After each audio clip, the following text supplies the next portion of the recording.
Halo sahabat berbagi, kita jumpa lagi di channel Agun TV. Sekarang mari kita berbagi ilmu di dalam berbagi pengalaman. Kami akan membahas dan menceritakan sebuah pengalaman, yaitu pengalaman tentang beristri lebih dari satu. Kami kasihkan judul, yaitu adalah kata siapa poligami itu indah. Sahabat-sahabat, jangan dulu bereaksi, panteng saja dulu channel kami ini dan nanti simpulkan sendiri. Ya. Dan jangan lupa klik subscribe dan pijit lonceng agar terus dapat nonton video berbagai ilmu lainnya di channel Agun TV.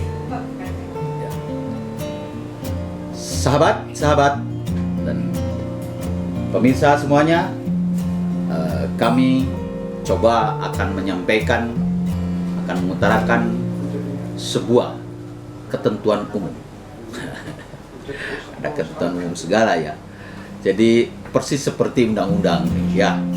Mohon maaf, ini versi Ahmad Gunawan, versi saya. Ya, tidak bisa disalahkan. Ya, tapi silakan untuk di komentar nanti. Like dan komentar. Ya. Yang pertama, kriteria yang bisa, yang pantas memiliki istri lebih dari satu adalah yang dianggap mapan, yang dianggap bisa. Yang pertama adalah orang kaya. Orang kaya dengan kekayaannya mungkin orang bisa silau atau mungkin bisa merayu sehingga perempuan mau.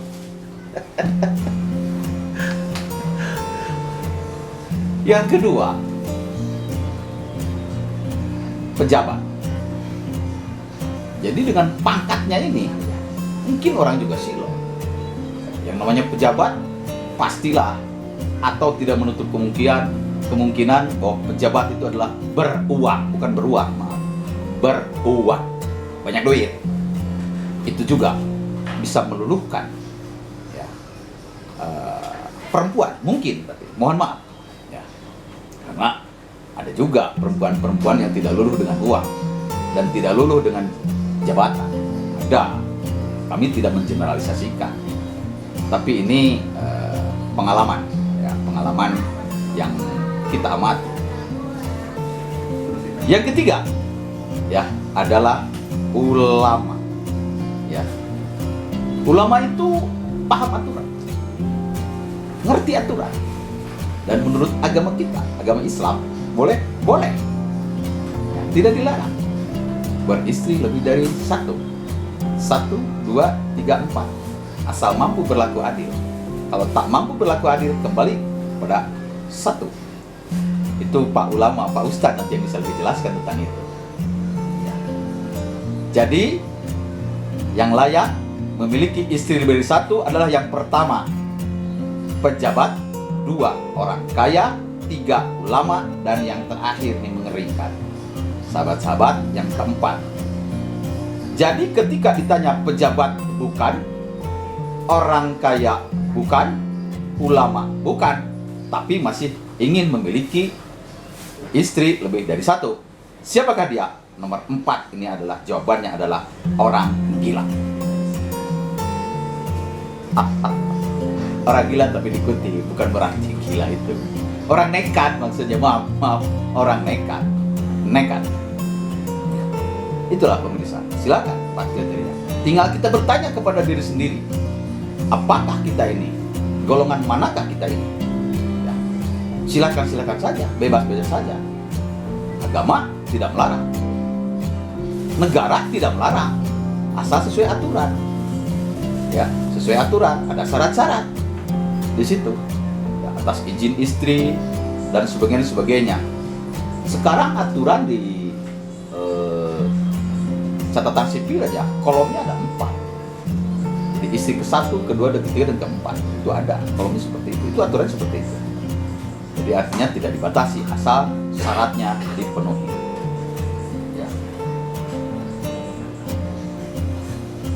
Terus kita juga ada pengalaman yang sering juga sahabat-sahabat ceritakan, dan kita juga pernah menceritakan itu. Pertama, caranya itu adalah ketika memang kita sudah punya istri lebih dari satu, dua taruhlah ya,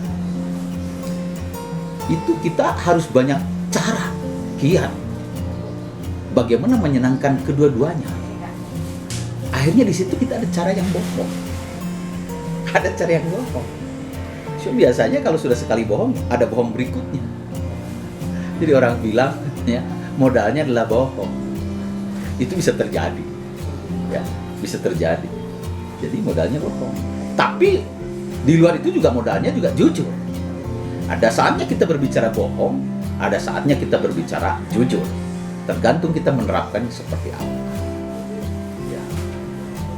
Yang kedua itu jangan pernah cerita istri yang pertama kepada istri yang kedua, atau istri yang ketiga dan keempat. Ini menurut versi saya.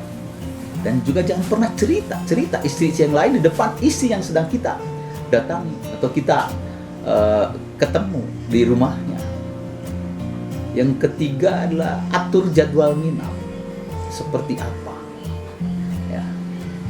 Dan yang keempat, harus tangguh, harus kuat, ya.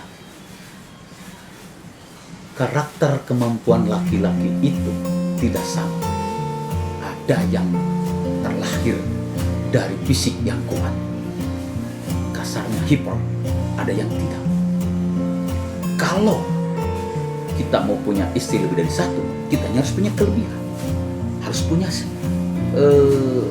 kemampuan yang hipersek, ya, melayani istri di sini, besoknya bisa di situ dan di situ.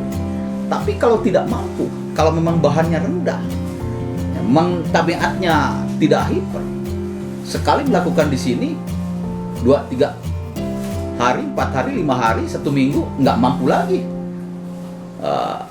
memberikan nafkah batin terhadap istri berikutnya. Nah, ini menjadi tantangan. Ya, ini menjadi tantangan. Ada beberapa kejadian yang pernah kami alami, ya, ketika kami memiliki istri dua. Pada saat itu jadwal kami itu adalah jadwal istri kedua. Ya, jadwal istri kedua. Kan pas istri kedua itu juga melahirkan anak, ya, bayi kecil. Keesokan harinya, ya, kami itu jadwal ke istri pertama, balik. Ya. Di saat tengah malam kami pulang ke istri yang pertama, di situ pas hujan besar, ya, gugur juga, kilat besar sekali. Kami pulang, berarti meninggalkan istri kedua. Kami pulang ke istri pertama. Dari istri pertama, begitu hujan besar, angin, terus gugur, terus kilat, mengerikan sekali pada saat itu.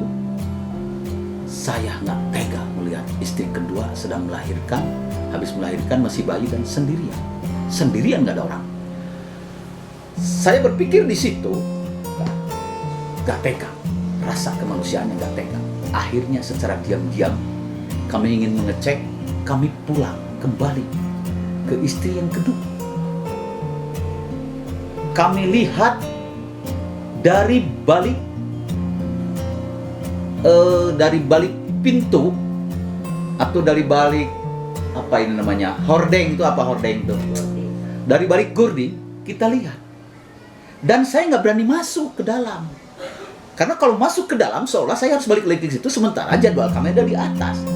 Kami lihat dari luar, bayi bangun, udah pasti ibunya bangun sambil memberikan ASI. Di situ saya melihat dan saya jagain terus 2-3 jam, saya jagain terus di saat hujan besar, karena saya nggak tega di situ meninggalkan istri yang belum melahirkan, bayi kecil, nggak ada teman yang lain, nggak ada teman di rumahnya di situ. Akhirnya saya jagain tuh di situ, tapi saya nggak masuk, liatin aja dari luar. Akhirnya saya selesai hujan, akhirnya pulang. Ya, begitu pulang ke istri pertama, ya, ternyata sudah dikunci pintunya di sananya sudah dikunci. Dan istri pertama saya itu kan di lantai 2 tuh, di atas. Jadi kita teriak-teriak juga nggak kedengaran dan nggak ada bel pada saat itu. Apa yang terjadi, sahabat-sahabat? Ini pengalaman. Akhirnya saya tidur di mobil di depan rumah istri pertama. Tidur dari situ sampai pagi, sampai siang. Itu satu kejadian. Kejadian yang kedua. Pertama, ketika ada satu keributan saya dengan istri pertama. Padahal jadwal di situ juga sedang di istri pertama. Akhirnya saya pergi ke istri yang kedua. Ternyata di situ juga ada sebuah permasalahan yang timbul, biasa urusan keluarga, ribut juga di situ.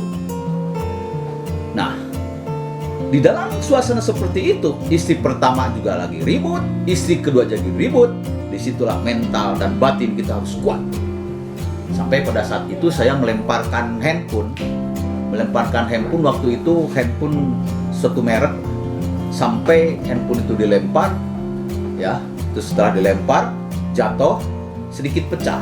Karena masih sangat emosi, saya ambil bata dan dibuka handphone itu, saking gak tahannya bagaimana perasaan batin pada saat itu.